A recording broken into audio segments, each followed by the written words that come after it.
Everyone, my name is Rose and welcome to our sewing video for today.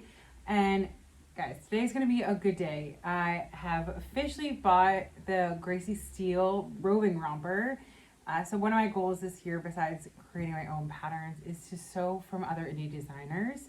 So this is to one, obviously show support because these women are doing wonderful patterns, and number two is to obviously learn. You learn so much when you sew from somebody else. And I have never sewn activewear before. I'm really excited. So I have my pattern already cut. So there's one little step that I was just, I guess, a little bit confused about. So in order to compensate, I did something else. So there's a measurement that goes from your high point shoulder, which is right here, all the way to your crotch. And this measurement kind of made me jump up about 4 sizes. So I'm pretty sure I'm measuring correctly. So in order to compensate for this, I lengthened the front and back rise about 2 sizes, I believe, because I figure that I can always make this smaller. I can always try this on and redo this measurement and pin back to the size that I want. So this pattern, Gracie suggests to go down a size. So I am cutting a B top and a C bottom. And I'm really excited about this. So I am also actually a teacher, like I teach fitness classes. So I think I'm a little bit hesitant to wear these to my fitness classes, but these will be my actual, I think my Sunday errand kind of outfit. So I created this little mood board for styling, and I really love this because this gives me so much inspiration on how to style and wear my roving romper.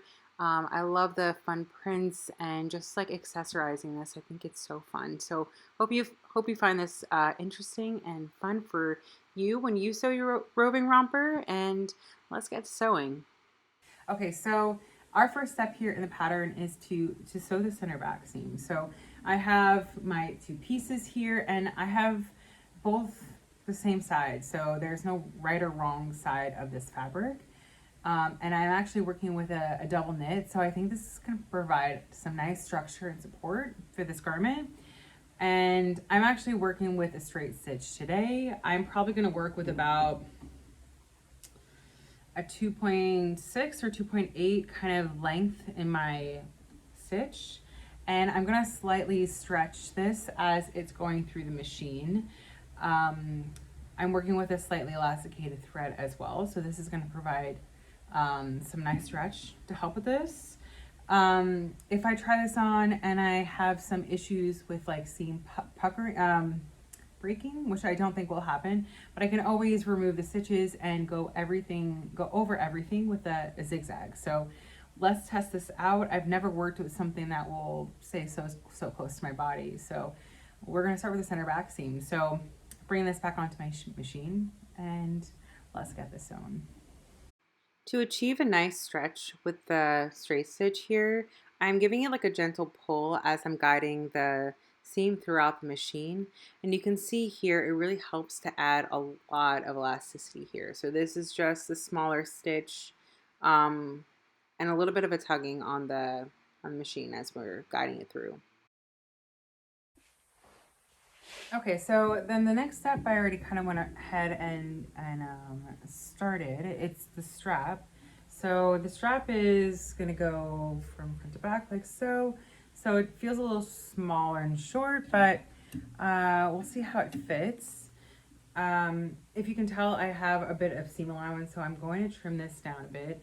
And then Gracie is suggesting that we take the elastic. So I'm working with a clear elastic and kind of grip, put the safety pin in and the elastic and do this kind of at the same time, which I think is quite smart. So I'm gonna clip down the seam allowance and add my elastic and flip this inside out.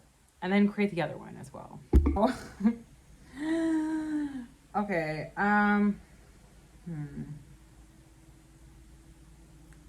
Okay, so I ran into a bit of a problem. I have one side that's perfect and amazing. However, I guess I gave the elastic a little bit too much of a tug when I did this, and well, I lost the other side, and I need it, obviously. So I'm gonna see if I can flip this inside out and grab this elastic. Okay, so it went a little bit in. Let me give it a little tug. Undo this. Cool. I'm going to add a pin. I'm gonna add a pin on both sides just so that this doesn't go anywhere. And what I think I'll do is, because she's also suggesting that when you're going, this is elastic is also mostly for like the neckline and the arm, that you give it like a slight tug as you're sewing so it has a better recovery, which I think is a really great idea. What I'm going to do also is apply the same method to the strap. I always find that my straps get loose and fall off, or you know, they lose their elasticity over time. And I'm gonna repeat the same step to my other strap, and then I think the next step is actually attaching the strap to the garment and kind of getting like the shoulders done and then working the inseams after. So let's get this done. So the next step is not to work with the straps, it is to sew the front facing to the front body. So in this step, I'm going to be adding the elastic to the neckline and then the arms. This is for recovery. So this is a great idea. I'm excited to add this. And you're putting the right sides of the fabric together, and Gracie is suggesting to put the elastic on the actual self fabric wrong side, I believe. I believe this is how this is working. And this is why I'm also creating two, because I'm going to do one like this with the longer facing, and then I'm going to do, I think, the other one with like a floating bra. I think that will be really nice and fun. A little change here. To do this, I'm going to sew the facing together, the armhole and the neckline with this elongated straight stitch, and then I'm going to take the elastic and kind of I'm going to put the elastic in the seam allowance. So the elastic is going to be slightly stretched, kind of following the line of my straight stitch line, but I'm going to sew the elastic with a zigzag. So I'm going to make sure that when I'm zigzagging that the needle is catching the elastic. So I have this here. I actually completely forgot about the elastic having to be on the main fabric and not the lining portion or the facing, so I accidentally put it on the wrong side. So we can see here now how it'll be affected when I wear it, and I'll make sure not to do this on the other side. I'm not going to remove all of this. I think it'll be okay. At least I have this inserted. So then next step is to pin the right sides together. So right now I'm meeting everything at the underarm and then pinning the right sides together of the floating tank, and then all the way down the side seam from the waist to the hem.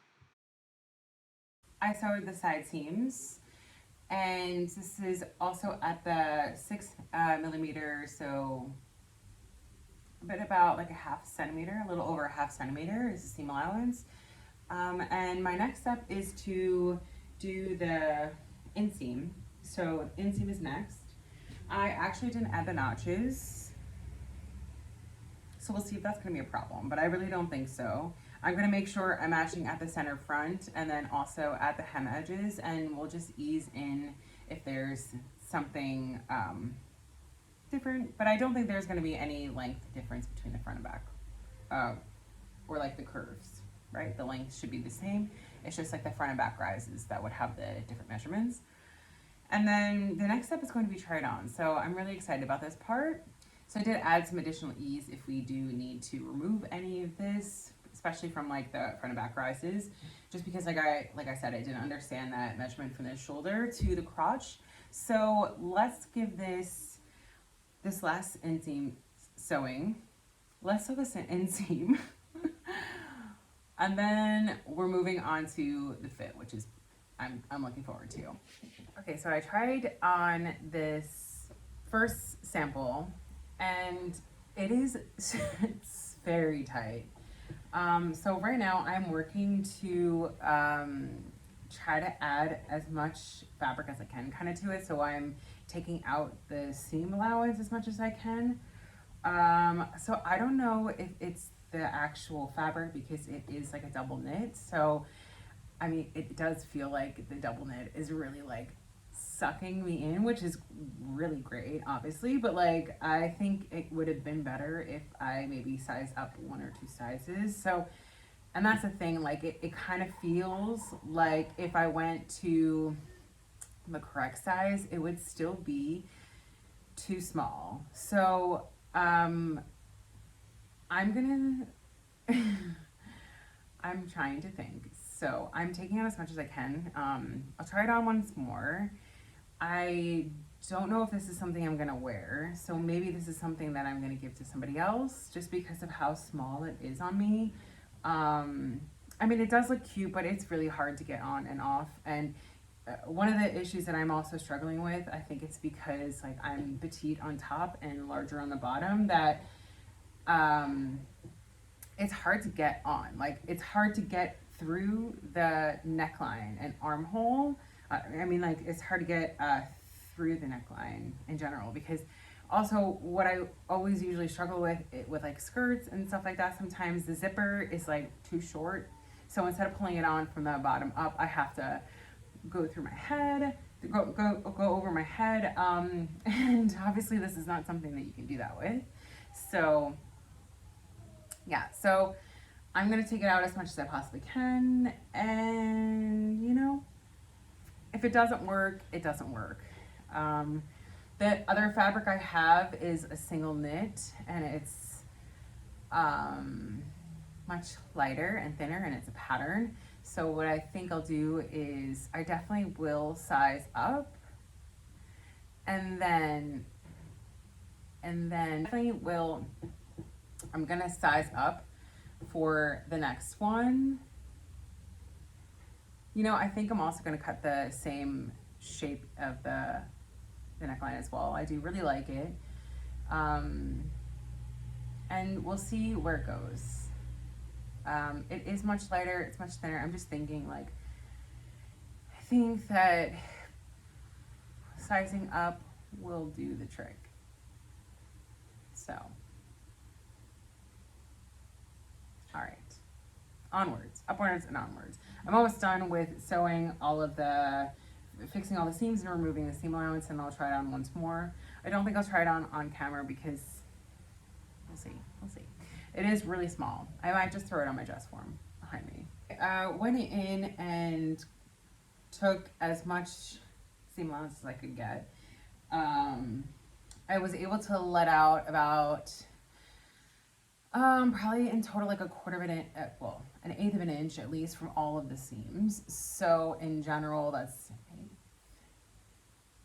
well, I kind of gave myself probably like a quarter of an inch right on the flat. Math.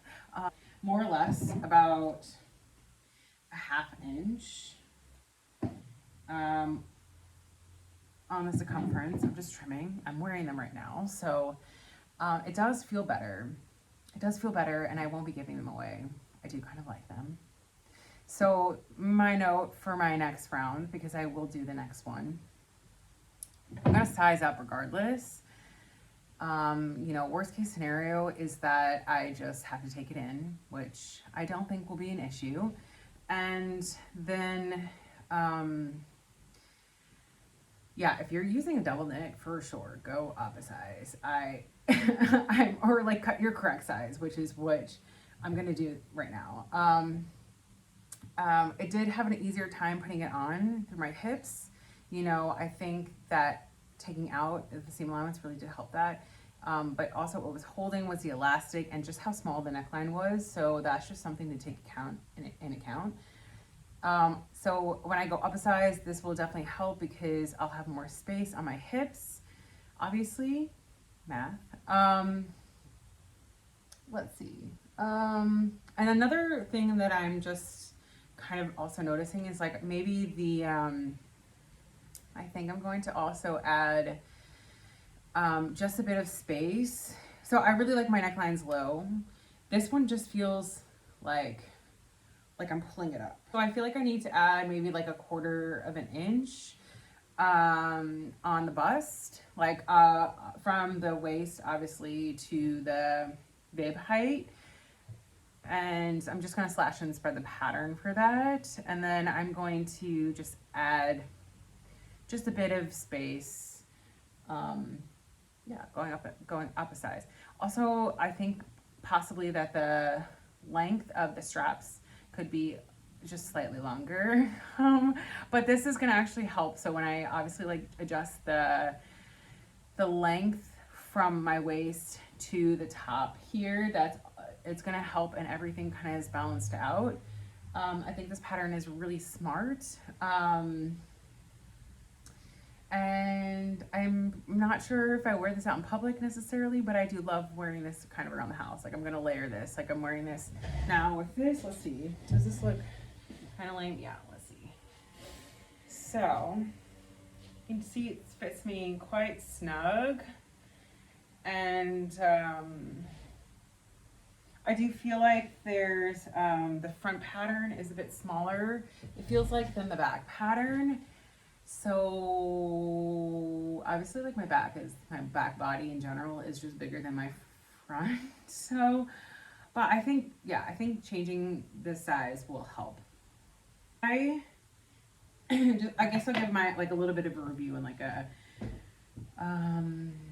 general review. So overall the pattern came together quite nicely. If you're using a double knit fabric like I am, so in order to tell if your fabric is kind of a double knit, so this is, let's see if you can see, this is like a kind of a piece for my fabric. And can you tell? Let's see. You can tell like the front and back are locked together. So it's double thick. And you can kind of tell that by, first of all, you're seeing like a knit, which is like a V. So usually on a sweater, like what I'm wearing right now, the front you'll see this like classic V, and on the back you'll see this like little lock like this. So this is usually also on your knit fabric as well, only this is quite small, right? We're working with probably like a 18 gauge. So with a double knit is on the front you see the V, on the back you also see the V. And in general, when you pull it, when your fabric is cut, you can see both front and back unraveling. So if you didn't know. And it also has like a lot of recovery. Like it's really, really stretchy. So, you know, that's could have been also my fault. Like I really didn't do the stretch test. I just assumed that the double knit would work better, and it had a lot of really great recovery. So like I never had a problem with the stretch in theory. I didn't print out that page, that's my fault. Okay, so I do think for my next sample, I'm a little nervous. So I'm nervous because I'm working with a completely separate kind of fabric. So my next fabric is a single knit and it's printed. So I think in general, it wouldn't hurt to go up a size, which I'm gonna do regardless. I do think that the length, that length that I kind of couldn't figure out from the high point shoulder to the crotch is a little small. And how I'm feeling that is not that I'm getting like a weird camel toe or like any of that kind of stuff, but I just kind of feel like the bib height, which is like the height from where your joint strap is. So from this point here to like the underarm, that height feels short. And I do like a really low, I really do like a plunging neckline, but this feels kind of like it's a bit too short. I feel like I need to pull it up. And I feel like if I do activities, like I do things, like moving around, it will like kind of shimmy down. Which, you know, in general, like I don't really mind, but you know, just to have like literally like an extra eighth or quarter of an inch or 3/16. It's that small. I will add that for the next. I do think that this side, maybe even sizing up and being with a less restricted fabric, I mean, all of these things can be evened out, right? So if this goes up and I need to take this in again, all this will be solved. So I'm excited about trying this new one. And I guess we can start getting to this. So this is my second proto with all of our revisions. And overall, this fits much better than the first one. Definitely suggest to use just a regular knit fabric because it offered a lot more stretching, which is something I really enjoyed. And I do still think this is still sort of on the small side for me. So if I were to make this again, I would still size up maybe 1 or 2 sizes. And overall, this came out really nice. Thank you everyone for watching. Subscribe and like this. Bye.